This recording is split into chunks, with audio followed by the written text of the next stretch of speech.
Dans notre dernière vidéo, nous avons découvert la structure de la personne humaine en partant d'un exemple tout simple, et nous voyons que la personne humaine est composée d'un corps et d'une âme, et nous avons différentes facultés. Notre corps a des sens, nous avons aussi, grâce à notre corps, des sentiments, nous avons, grâce à notre âme, une intelligence et une volonté. Toute personne humaine désire le bonheur. C'est un désir naturel, et ce désir a pour origine Dieu. Dieu a mis dans notre cœur ce désir afin de l'attirer à lui. Seul Dieu peut combler ce désir, nous dit l'Église dans son catéchisme de l'Église catholique au numéro 1718. Nous savons que, en désirant le bonheur, nous pouvons nous tromper sur ce qu'est le vrai bonheur. Nous pouvons choisir des bonheurs partiels. Par exemple, avoir des biens matériels extérieurs à nous, c'est bien, mais cela ne suffit pas. Nous pouvons rechercher aussi des choses bonnes pour notre corps, la santé, le plaisir, mais cela ne suffit pas. Il y a plus profond encore. Nous cherchons l'affection grâce à nos sentiments. Nous cherchons aussi la vérité grâce à notre intelligence, et particulièrement la vérité sur Dieu. Tous ces biens, les biens matériels, la santé, le plaisir, l'affection, la vérité, tous ces biens sont recherchés par des choix de notre volonté. Tous ces biens viennent de Dieu. Dieu est la source de tout bien. Et ainsi, nous comprenons qu'il est plus désirable que chacun des biens partiels. Dieu est le bien avec un grand B. Il est le bonheur. Un jour, quelqu'un filmait une messe à Paray-le-Monial. La personne qui animait les chants souriait devant la caméra, et quand le film a été arrêté, cette personne souriait toujours. Ce qui a étonné le caméraman, il est venu lui poser la question « Mais pourquoi vous souriez toujours ?» Parce qu'habituellement, quand je filme des personnes, elles sourient pendant le tournage, mais après, elles arrêtent de sourire. Et là, la personne qui animait les chants lui a dit « Eh bien, parce qu'elle a rencontré Dieu. C'est Dieu qui est ce bonheur, qui donne cette joie immense. » Dieu est la plénitude de l'être, de la vérité, de la bonté et de la beauté. Au paradis, nous verrons Dieu, et ce sera une communion à son bonheur infini. Nous jouirons de la vie trinitaire, de cette communion entre le Père, le Fils et le Saint-Esprit, et cet amour immense nous invite à rechercher l'amour de Dieu par-dessus tous les autres biens. Ainsi, nous pouvons pardonner à quelqu'un par amour de Dieu. Nous pouvons faire des choses les plus simples, comme le faisait Sainte Thérèse de Lisieux, par amour de Dieu.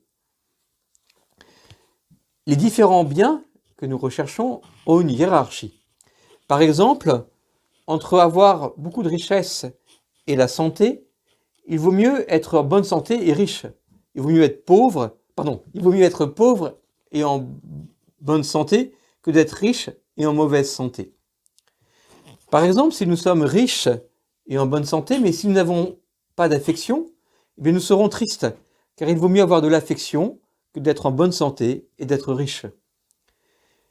Par exemple, si nous sommes aveugles et intelligents, cela est préférable à être fou et avoir une bonne vue, car l'intelligence est plus importante que la vue. Ainsi, nous voyons une hiérarchie dans les différents biens qui composent notre bonheur. Et ce bien principal qui est Dieu est le bien à rechercher par-dessus tout. Si nous perdons la communion avec Dieu par un péché mortel, nous perdons la vie éternelle et nous perdons ce bonheur immense. Ainsi, dans l'évangile selon saint Matthieu, au chapitre 10, un jeune homme riche va voir Jésus. Il lui dit « Maître, que faut-il faire de bon pour avoir la vie éternelle ?» Et Jésus lui rappelle les commandements. Ainsi, en suivant les commandements, les 10 commandements, nous accueillons cette communion avec Dieu. Et le jeune homme avait suivi les 10 commandements depuis toujours. Le Seigneur lui dit « Une seule chose te manque, vends tous tes biens et donne-le aux pauvres et suis-moi. » Et là, le jeune homme riche a refusé cela, il préférait sa richesse à Dieu, et il est parti tout triste. En fait, lui avait une vocation spéciale de tout donner ses biens à Dieu, comme sont les moines, mais en fait, tout chrétien, toute personne humaine est appelé à se détacher de ses biens matériels. Bien sûr, un père de famille va avoir un compte en banque pour faire vivre sa famille, mais avoir un cœur détaché par rapport à ses biens matériels pour s'attacher en premier à Dieu. Comme dit saint Paul, d'user les biens de ce monde comme si nous n'en usions pas. Avoir ce détachement du cœur. À la différence des animaux, la personne humaine doit exercer sa liberté pour arriver à son vrai bonheur. Les animaux suivent simplement leur instinct. Il n'y a pas de raison de se tromper. Ils n'arrivent pas à un bonheur surnaturel comme nous, en choisissant Dieu. Ils arrivent à un bonheur simplement naturel de vivre, de se reproduire, de se nourrir.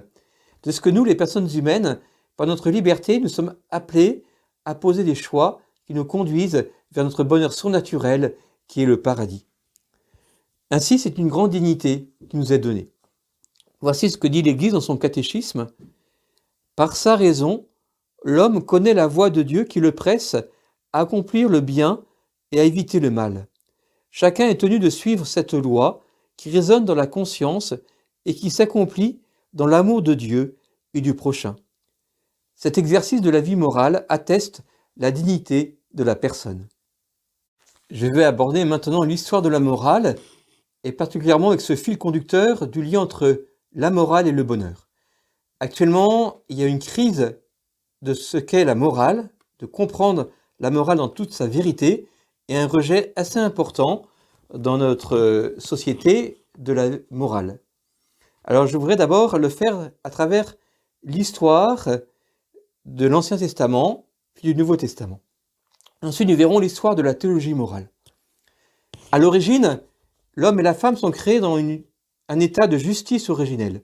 L'homme et la femme, avant le péché originel, ne commettent pas de péché et ont une unité de vie. Leur être est unifié sous l'influence de la grâce de Dieu. Puis arrive le péché originel, où l'homme et la femme, tentés par Satan, se séparent de Dieu et ils vont être blessés.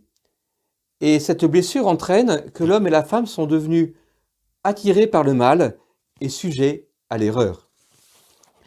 Le Christ, par sa passion, va réparer cela, va obtenir le pardon, va vaincre Satan et nous délivrer du péché. Il nous donne son Esprit Saint pour que nous soyons vraiment enfants du Père, et la grâce agit en nous, pour que nous puissions vivre en chrétiens et un jour aller dans la gloire du ciel.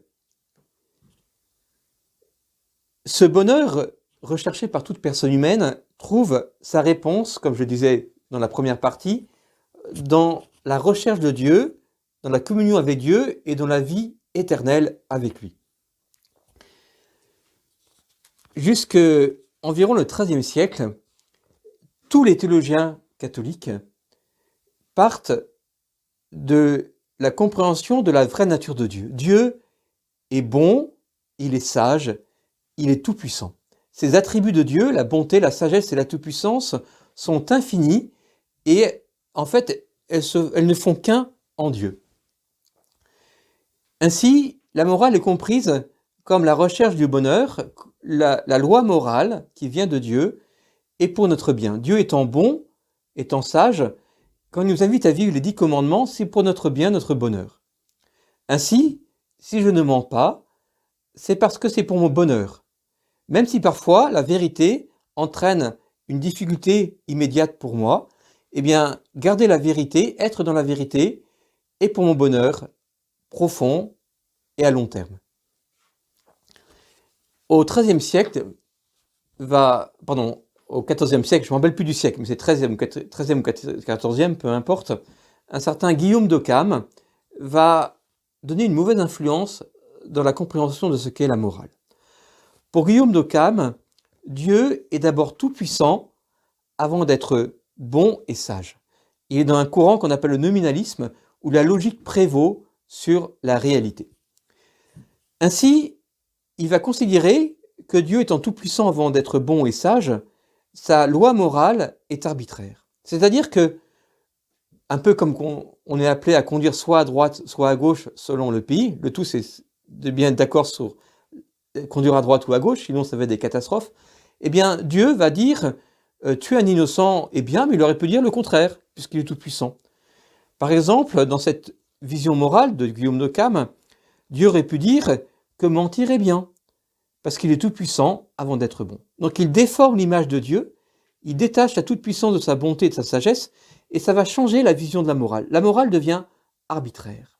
La loi de Dieu est comme cela parce que Dieu l'a voulu, mais non plus en lien avec sa sagesse et sa bonté. Cela va culminer à travers un philosophe qui s'appelle Kant, qui est allemand et protestant, où la loi est pour la loi. La loi est détachée du bonheur. Il refuse de lier la loi avec le bonheur. Alors, dans ce cas, on dit, il ne faut pas mentir. Pourquoi? Parce que c'est comme ça. Pas plus. Cela fragilise la compréhension de ce qu'est la morale. Cela mine la morale dans ses fondements. Plus tard, Nietzsche va refuser la loi. Et plus proche de nous, en 1968, il sera dit « il est interdit d'interdire ». La loi, déjà avec Kant, est fragilisée, là elle est complètement rejetée. Pourquoi suivre une loi? Parce qu'il faut faire comme ça ne suffit pas. Et on ne comprend plus le sens de la loi morale. Ainsi, on dira bah, « tu peux mentir, pourquoi pas ?» Même des chrétiens peuvent vivre sans la loi morale, ils rejettent la morale. Pour eux, la foi n'est qu'une question de se sentir bien.